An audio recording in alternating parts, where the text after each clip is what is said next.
So hey y'all, so welcome to my channel, and welcome to today's reading wrap-up. So in case you're wondering why I'm covering my face, it's because of privacy reasons. So if you're new to the channel, hi. And so today I will be doing a wrap-up for all of the books I read in the winter. So when I started BookTube, I was thinking about doing a December reading wrap up, but then I decided that I wouldn't because I felt like I had read two little books. That will change, never fear.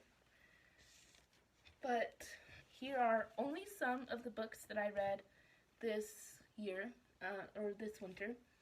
I have an entire list of books, like a list on paper, because I read many or listened to many audiobooks, a couple ebooks, and so yeah, let's get started. First, I read The Brothers Hawthorne by Jennifer Lynn Barnes. So it was a good book. I can't say I loved it. I really it's the fourth book in the Inheritance Games series by Jennifer Lynn Barnes. It's told in both Grayson and Jameson's perspectives. First off, I found, at the beginning, I found Grayson's chapters really boring. I did enjoy the fact that we got both Grayson and Jameson's POVs, because in the first book, it's told entirely in Avery's POV, but I wish that she would have told them in first person like she did in the first three books, instead of third person like she did here, because I personally, when you're doing a dual POV, I feel like you should do first person, because I don't really see the point. And I also really enjoy getting into characters' thoughts and their feelings, and getting to just read about them, getting to know them more. And I wish that would have happened a lot more. So I did find the first, I'd say half of it boring, but I really enjoyed the second half, especially once we get into the game with Jameson, and then some of the stuff at the end with Grayson, and then with what was revealed at the end. I was shocked. I loved it. And then I read another book. It's called Matched by Ali Condy. It's about a girl who lives in a dystopian society, and they're basically being mind controlled.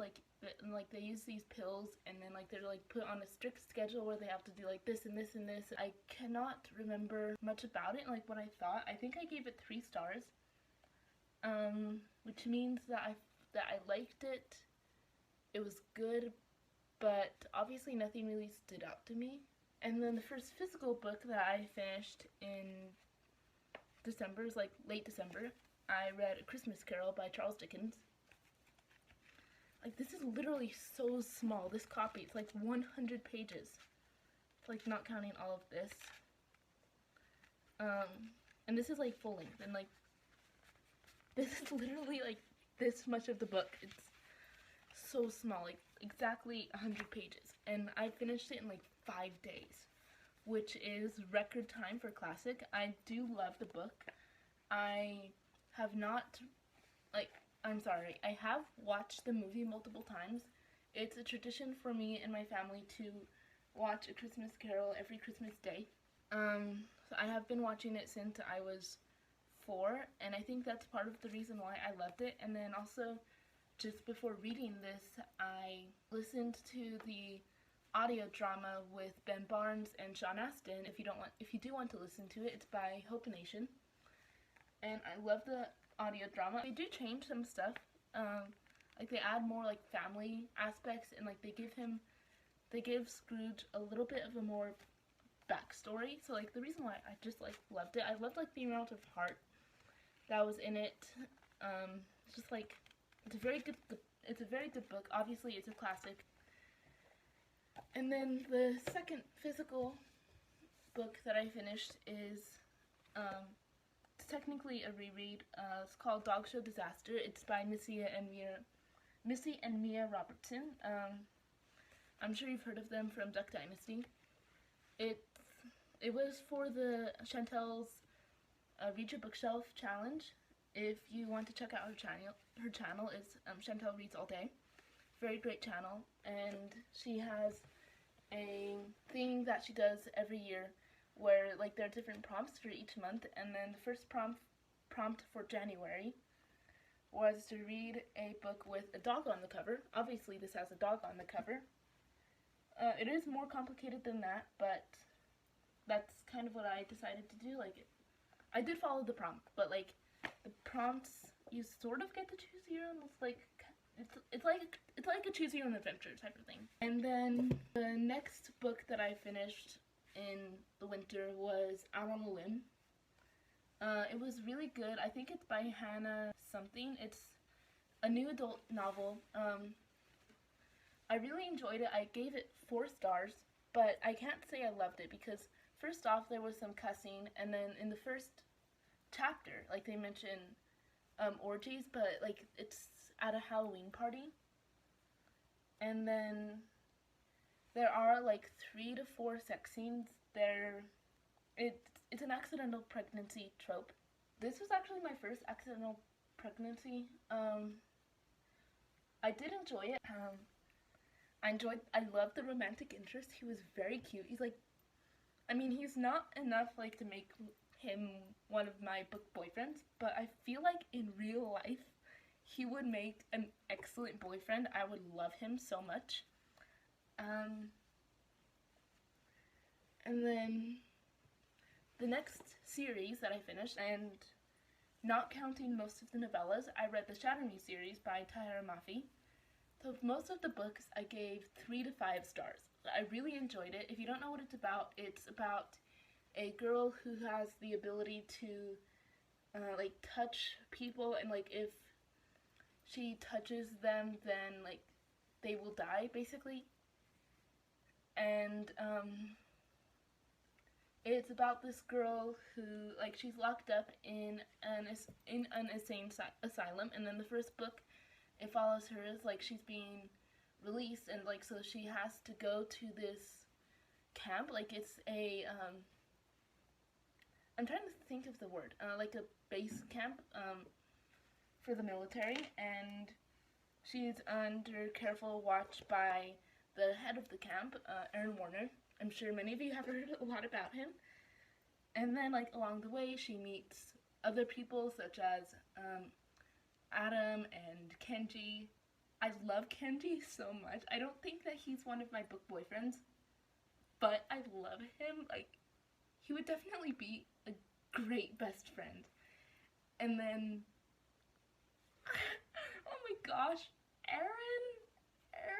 Aaron, I love him.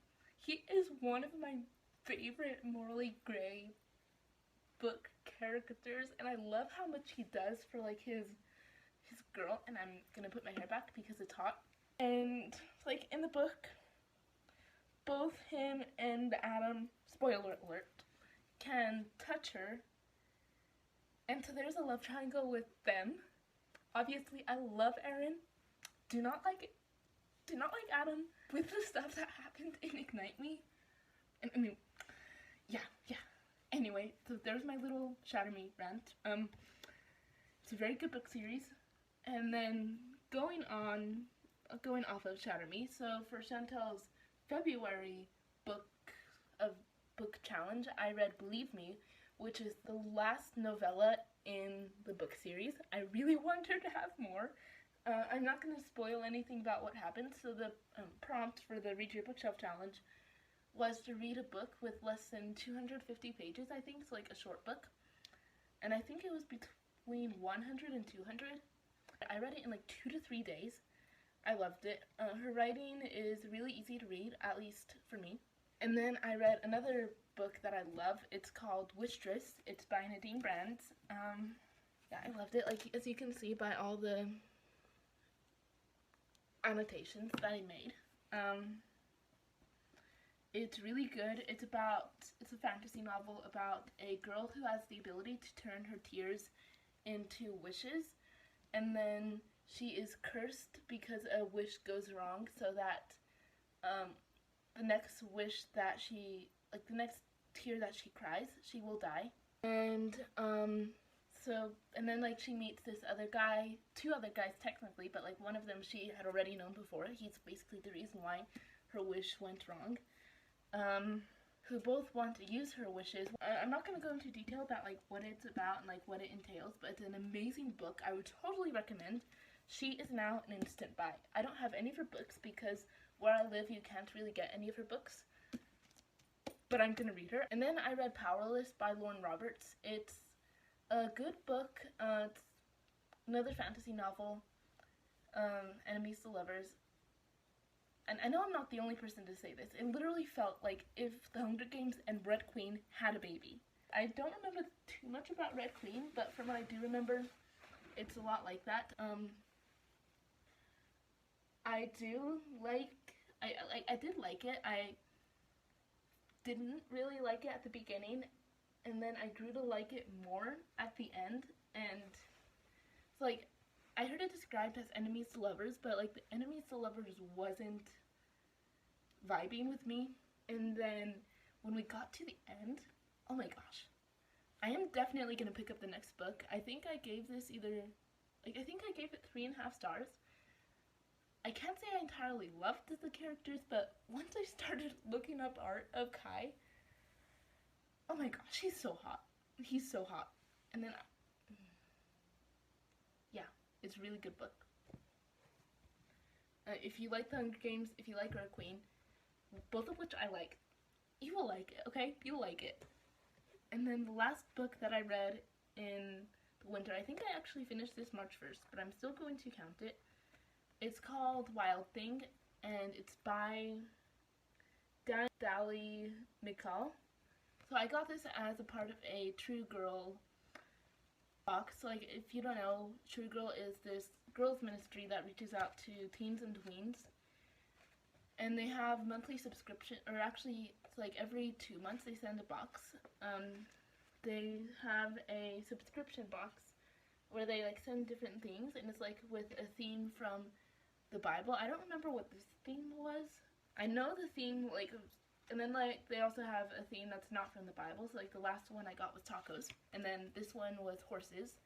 So it's basically about, yeah, it's called Winnie the Horse Gentler. It says 12-year-old Winnie loves horses just like her mother did, but since her mom died 2 years ago, Winnie, her sister Lizzie, and her father have moved 5 times. Winnie never cared much until now. She has the chance to buy the horse of her dreams at an upcoming auction, but how will she ever earn enough money? More importantly, how can she possibly convince her dad not to move them to another town again? So yeah, it's a good book. I gave it 3 stars. I wasn't vibing for like the first half of it. I can't say I fell in love with the characters, but I found them enjoyable. I was considering giving this 2 stars, but I found like the last couple of chapters, like they were very heartwarming, but like I didn't find it very exciting. It's a younger-ish middle grade. It's like 5th grade or something. I am probably going to get rid of this because I don't see myself reading it again, but otherwise it was a pretty good book. It's a quick read. Took me about a week, but that was because it's boring. But so yeah, thank you all for joining me in this reading wrap up. I hope you all enjoyed. If you have any book recommendations, let me know, and I will see you soon in the next video. Bye.